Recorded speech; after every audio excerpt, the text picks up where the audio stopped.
Welcome to GatewayC Live, Greater Manchester. Fast facts, supporting earlier and faster cancer diagnosis.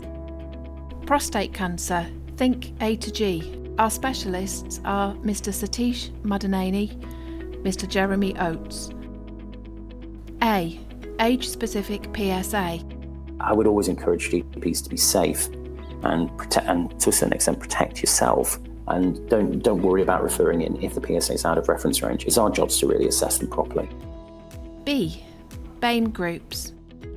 If you are a BAI patient over the age of 50, you're up to 3 times more likely to have prostate cancer than those without.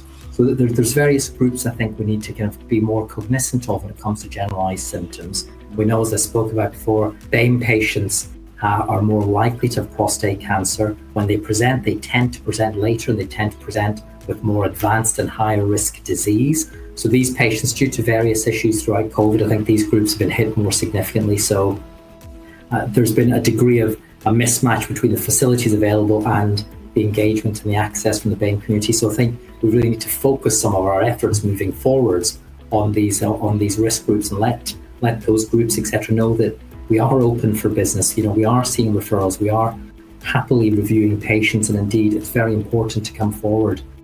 C. Consider red flag symptoms. When we look at more advanced disease, which obviously is a much rarer presentation, then we do get very specific red flag symptoms we're looking for. So those symptoms which would be worrying for metastatic disease, or at least very advanced localized disease, would be sudden onset urinary incontinence. And obviously that's due to irritation, either the urethral sphincter or either the bladder neck itself. Hematuria. Now, obviously the thing that goes to the GP's minds frequently, and also goes to the patient's mind, is hematuria is prostate. Now, the vast majority of the time when we see hematuria, it isn't prostate related, but as part of our assessment, we will always check the prostate out. Now, the more worrying symptoms we'll be looking for will be the sign, something that suggests spinal cord compression. When a man over the age of 55 who has a sudden onset set of symptoms suggestive of a cord compression, really PSA is a mandatory test as part of that assessment.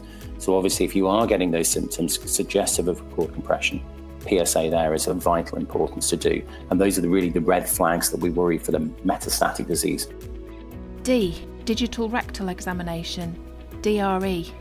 From a urological perspective, the DRE, all we're really looking for is normal versus abnormal, because that changes or can accelerate the pathway. So I quite often say to our trainees, so when you do a DRE, if the prostate feels like your thenar remnants, if it feels like that part nice and smooth, nothing to worry about. If you do a DRE and it feels hard and craggy like the back of your knuckles, there's a problem.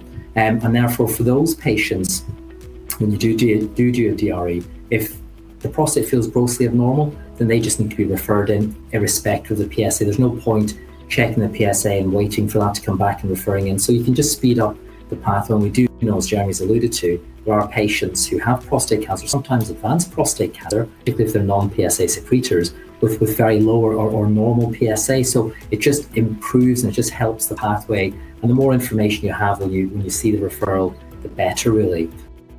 E. Exclude UTIs. The other challenge that we see quite often in clinics or referrals is patients who've had urinary tract infections.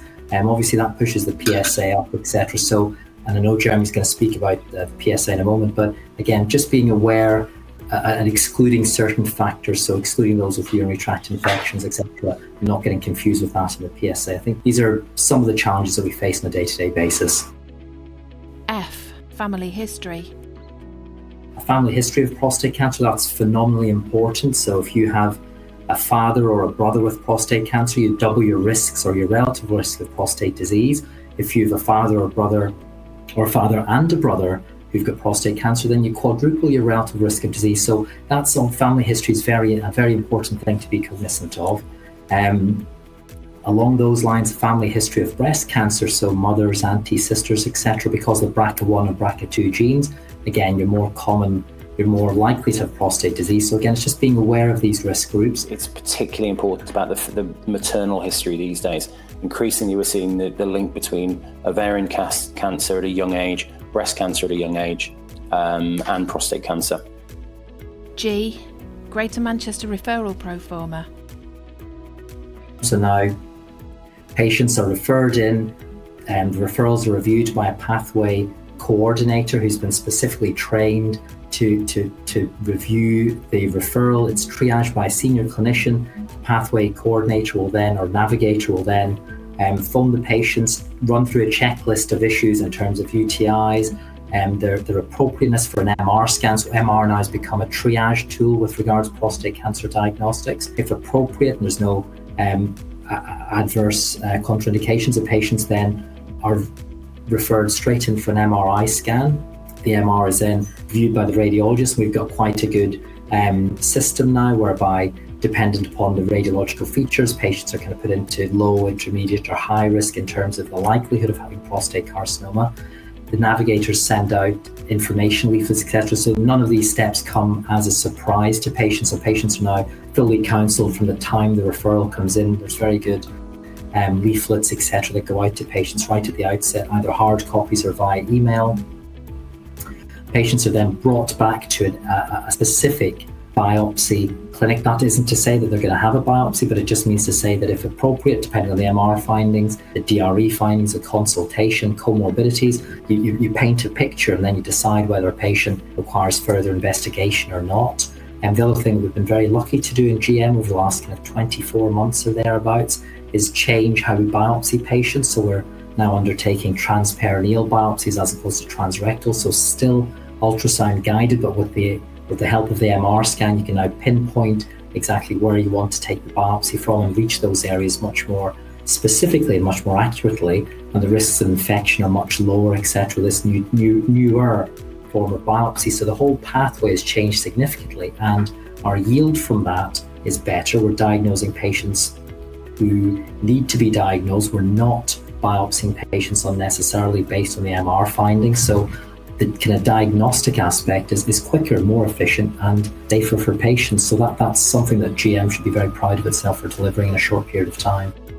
Think A to G. A. Age-specific PSA. B. BAI Groups. C. Consider red flag symptoms. D.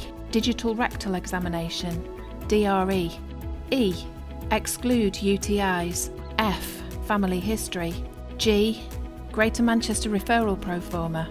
GatewayC Live, Greater Manchester. Fast facts, supporting earlier and faster cancer diagnosis.